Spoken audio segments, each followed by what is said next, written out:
پاکستان کتنا بیچارہ ہے نا. اتنے عجیب عجیب لوگوں نے یہاں پہ حکومتیں کی ہیں کہ آپ سوچ بھی نہیں سکتے. یہ ایک ایسا گراؤنڈ ہے جہاں پہ ہر ایک آتا ہے، فٹ بال کھیلتا ہے اور چلا جاتا ہے. آج میں آپ کو اس عظیم حکمران کے بارے میں بتانے جا رہا ہوں جو یقین کریں جونک کی طرح پاکستان کو چمٹ گیا تھا. ایک ایسا حکمران خواتین کو دیکھ کر جس کی رال ٹپک پڑتی تھی. ایک ایسا حکمران جس کو بیماری کی وجہ سے بولنا نہیں آتا تھا مگر وہ چاہتا تھا کہ وہ تقریر کرے اور وہ ریڈیو پر نشر ہو.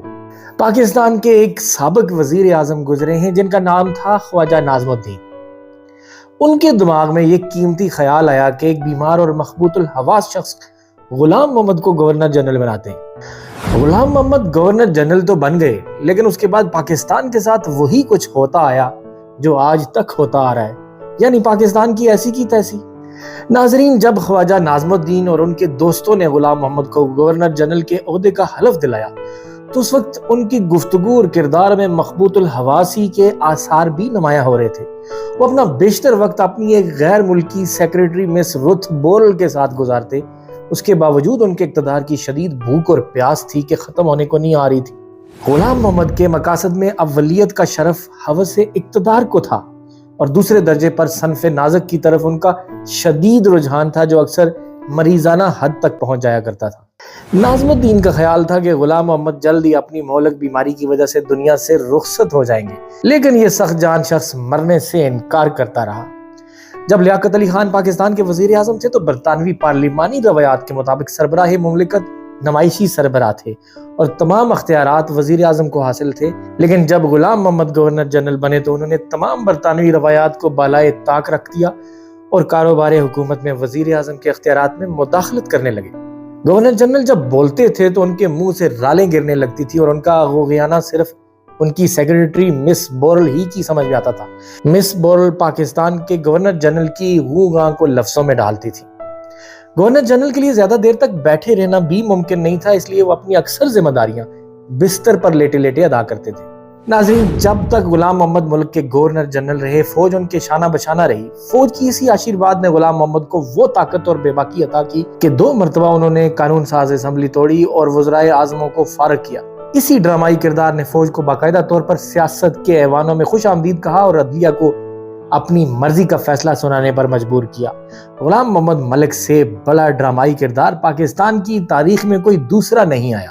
ناظرین، ناظم الدین نے ملک غلام محمد کو اس حالت میں گورنر جنرل کے عہدے کے لیے نامزد کیا تھا کیونکہ خواجہ صاحب کا خیال تھا کہ ملک غلام محمد ملکی معاملات میں زیادہ مداخلت نہیں کر سکیں گے اور یوں قانون ساز اسمبلی بغیر کسی رکاوٹ کے اپنا کام جاری رکھ سکے گی. مگر یہ خواجہ ناظم الدین کی بہت بڑی غلط فہمی ثابت ہوئی. گورنر جنرل کے طور پر ملک غلام محمد نے ایسے اقدامات کیے جن کا آئین، قوانین، ضابطوں اور اصولوں سے کوئی تعلق نہیں تھا. انہوں نے ہر کام میں اپنی من مانی کی اور کبھی کسی ضابطے کو خاطر میں نہیں لائے. گورنر جنرل کی سب سے بڑی کمزوری طاقت کا نشہ ہی تھی. وہ کبھی بھی سیاستدان نہیں رہے تھے اور بیوروکریٹ کے طور پر ماضی میں انہیں جو اختیارات حاصل رہے وہ ان کی فطرت کا حصہ بن گئے تھے. یہی وجہ ہے کہ جب وہ گورنر جنرل بنے تو خواجہ ناظم الدین کی سوچ کے برعکس انہوں نے وسیع اختیارات اپنے ہاتھوں میں لے لیے اور کاروبار حکومت میں مداخلت شروع کر دی.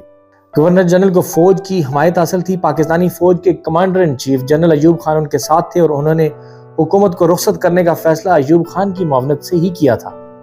پاکستانی افواج کے commander in chief general Ayub Khan وزیر دفاع بن کر کابینہ میں شامل ہو گئے تو پہلی مرتبہ فوج باضابطہ طور پر سیاسی طاقت کی شراکت دار بن گئی. 1954 میں میجر جنرل سکندر مرزا کو مشرقی بنگال کا گورنر بنایا گیا اور 1956 میں وہ ملک کے پہلے صدر بن گئے. جنرل ایوب خان نے 1958 میں ملک میں پہلا مارشل لا نافذ کر دیا. یوں ملک غلام محمد نے پاکستانی فوج کو سیاسی عملداری میں نقب لگانے کا ایسا راستہ دکھایا کہ مختصر سے عرصے میں فوج ملک کے سیاہ و سفید کا مالک بن گئی. ناظرین، گورنر جنرل غلام محمد نے ہی پہلی مرتبہ اپنی ہٹ درمی کی وجہ سے ملک کے عدالتی نظام کو اپنے اقتدار کے دوام کے لیے استعمال کیا. عدلیہ نے نظریہ ضرورت کو ملک غلام محمد ہی کے زمانے میں متعارف کروایا. یوں ملک غلام محمد جو خود ایک بیوروکریٹ تھے انہوں نے پہلے پاک فوج کو سیاست کے ایوانوں میں داخل کیا اور پھر عدالتی نظام کو اقتدار کے تابع بنانے کی مثال قائم کی.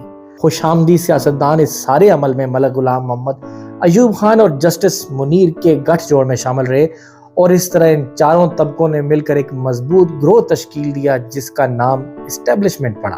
ناظرین، اسی اقتدار کی ہوس نے آگے چل کر ایک منتخب وزیر اعظم کو پھانسی پر چڑھا دیا، اور آج تک اگر ملک اپنے لیے کوئی واضح سمت متعین نہیں کر پایا تو اس کی سب سے بڑی وجہ مسٹر غلام محمد ہے۔ ملتے ہیں ایک اور ایپیسوڈ میں۔